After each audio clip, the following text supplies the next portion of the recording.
créer un questionnaire à destination de mes étudiants concernant leur équipement informatique et donc je vais l'administrer en utilisant pour cela Microsoft Forms. Donc je vais aller sur le site Microsoft Forms. Voilà, j'ai besoin d'un compte Microsoft. Et donc là, il me propose soit un questionnaire, mais ça c'est plutôt si je voulais faire un QCM, mais là je vais créer un nouveau formulaire. Alors le titre de ce formulaire, ce sera donc équipement informatique et je vais ajouter une première question. Ce sera du texte puisque je leur demandais nom et prénom. Ce sera une réponse courte donc je ne coche pas réponse longue. La question suivante, vous disposez d'un ordinateur portable, d'un ordinateur de bureau. Donc j'ajoute une question à choix. Vous disposez d'un ordinateur portable, d'un ordinateur de bureau. Alors je vais cocher plusieurs réponses puisque un étudiant peut avoir à la fois un ordinateur portable et un ordinateur de bureau. S'il y avait 5 ou 6 réponses, eh bien je pourrais limiter le nombre de cases qui peuvent être cochées. La question suivante, l'ordinateur que vous utilisez habituellement est-il? Donc c'est une question à choix. Alors j'ai bien dit habituellement, donc là il n'y a qu'une seule réponse possible, donc je ne cocherai pas plusieurs réponses.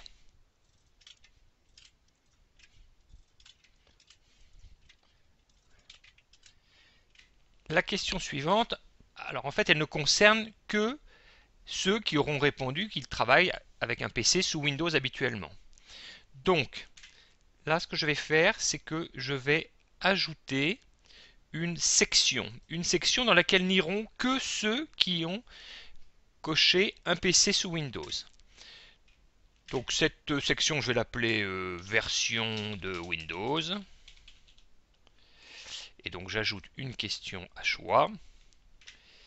Avec quelle version de Windows travaillez-vous sur votre ordinateur habituel? Et donc Windows 11, Windows 10, Windows 8, Windows 7, et puis il y aura, je ne sais pas,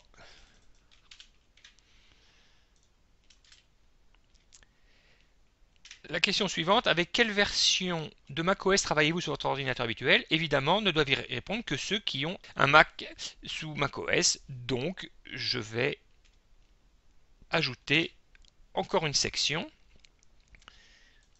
Ajouter section, donc version de Mac OS, avec donc une question à choix.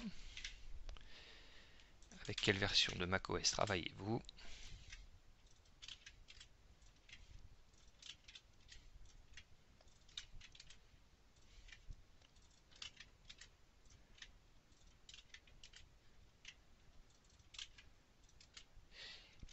Et puis je vais ajouter autre parce qu'ils peuvent avoir une version de macOS plus ancienne, donc j'ajoute la réponse autre et ils saisiront à ce moment-là leur version de macOS. Maintenant, je vais revenir vers une question qui concerne tout le monde. À votre domicile, disposez-vous d'une imprimante? Donc je vais créer une quatrième section.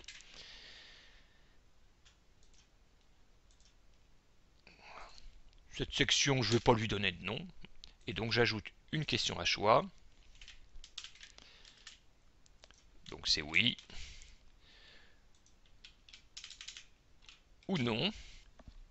Et donc maintenant, je vais organiser le passage d'une section à l'autre. Donc ici, je reviens vers la dernière question de la première section. J'ajoute un embranchement.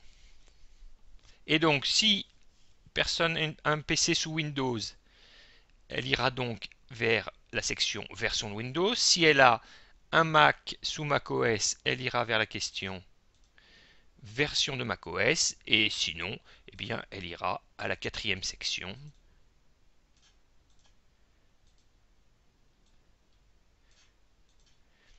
Et les gens qui auront Windows, une fois qu'ils auront terminé, il ne faut pas qu'ils passent à la question sur la version de macOS, donc Aléa, la 4e section. La question suivante, à votre domicile, disposez-vous d'un scanner? En fait, c'est la même question que celle-là quasiment, donc je peux dupliquer cette question.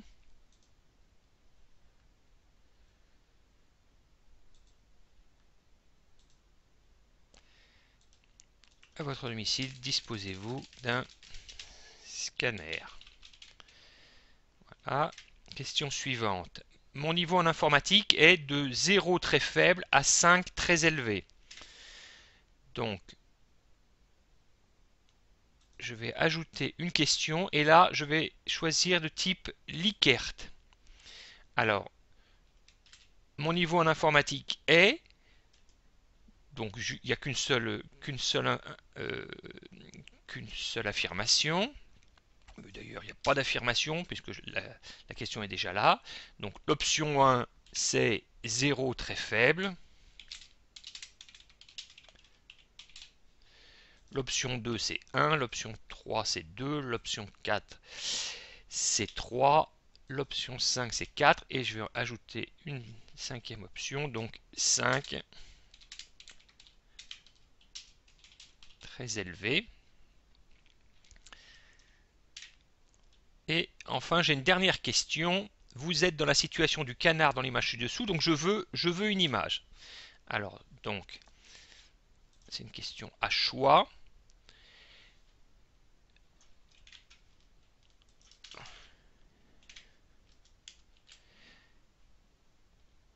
Je vais ajouter une image, je vais aller la chercher, cette image, insérer une image. Alors, je pourrais aller chercher l'image dans Bing, mais c'est pas ce canard que je veux, donc je vais charger l'image. Voilà, j'ai un canard violent. Et donc je vais avoir cette image, donc plutôt que ci-dessous, je vais mettre ci-contre. Voilà. Et les possibilités ici, c'est jamais, parfois,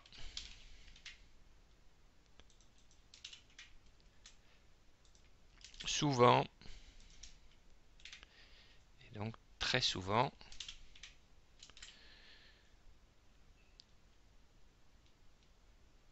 Je pourrais mettre ces 4 possibilités sous forme de liste déroulante. Maintenant, je vais faire un aperçu de mon questionnaire. Voilà, entrez vos réponses. Allez, je vais y répondre.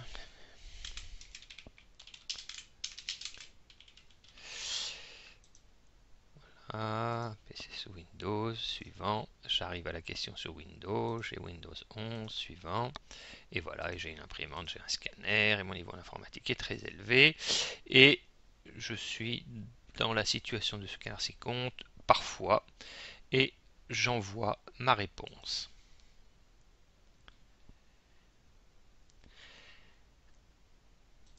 Alors, je vais voir un petit peu les paramètres qui me sont proposés. Alors, option pour les réponses. Accepter les réponses. Je pourrais donner une date de début et de fin du questionnaire et même une durée. Je pourrais mélanger les questions, ça c'est pour les QCM. Afficher la barre de progression, ça c'est intéressant, peut-être la barre de progression pour que les gens voient à quel niveau ils en sont du questionnaire. Recevoir une notification par email de chaque réponse, ça risque d'encombrer ma boîte à lettres. Masquer, envoyer notre réponse, bon, pourquoi pas, on peut autoriser les gens à envoyer notre réponse s'ils se sont trompés. Personnaliser le message de remerciement, autoriser les personnes interrogées à enregistrer leur réponse, non, je ne vois pas pourquoi.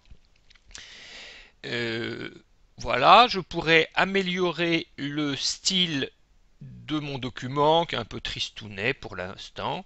Donc il me propose différentes versions, voilà. Bon, peut-être pas toujours bien adapté. Je peux changer la couleur du fond.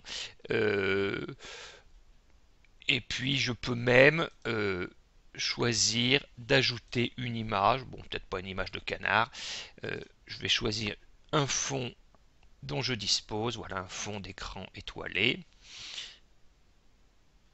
Et voilà, mon questionnaire. Je vais peut-être revenir sur quelque chose, on a différentes présentations possibles, hein, mais je vais venir vers quelque chose de très simple. Voilà, voilà mon questionnaire. Je peux faire à nouveau un aperçu, voilà ce que ça va me donner, avec donc la part de progression. Je me rends compte que finalement cette question, je devrais la rendre obligatoire, le nom et le prénom, pour que je sache exactement qui m'a répondu, donc on peut le faire. Et maintenant, je vais vouloir envoyer ce questionnaire à mes étudiants. Donc, pour collecter les réponses, eh bien, Microsoft Forms me propose un lien que je peux éventuellement raccourcir. Voilà, je vais copier ce lien. Et donc maintenant, je vais aller dans ma boîte email et bonjour, voici le questionnaire auquel vous devez répondre et je fournis l'adresse. Mon questionnaire a été administré et je vois que j'ai déjà 5 réponses. Alors ces réponses, je le vois, j'ai ici des graphiques qui ne sont pas toujours parfaitement adaptés au message. Je peux de toute façon récupérer dans Excel les réponses et réaliser une étude plus poussée et des graphiques qui soient un peu mieux adaptés. Maintenant, vous savez réaliser un questionnaire avec Microsoft Forms. À vous de jouer.